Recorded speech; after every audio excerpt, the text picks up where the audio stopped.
Des voitures à la queue leu-leu, des rues bondées. Pas de doute, les touristes sont bel et bien de retour en Périgord noir. Au marché du Bug, les exposants ont sorti leur camelote, mais surtout leurs produits du terroir, succès assuré auprès des vacanciers.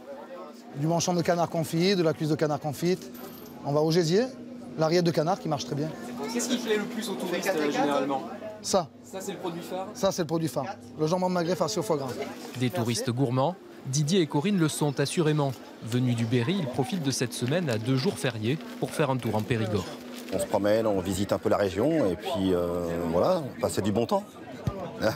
Et vous mangez, madame? Et manger, voilà. Mais comme une hirondelle ne fait pas le printemps, direction l'office de tourisme pour confirmer la tendance. Ici, chaque touriste est comptabilisé et pas de doute, la semaine est excellente.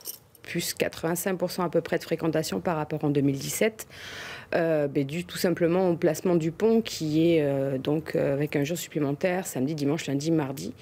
Et après, tout mode d'hébergement sont touchés par cette augmentation, hôtel, camping, résidence, tout le monde est pas au plein mais presque, quasiment sur la vallée Vézère.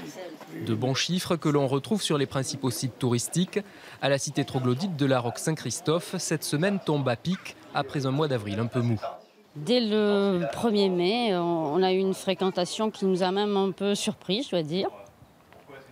Donc en effet, sur ces premiers jours de mai, on doit être, en ce qui concerne la Roque-Saint-Christophe, à un peu plus de 30% de hausse de fréquentation. C'est plutôt très bien.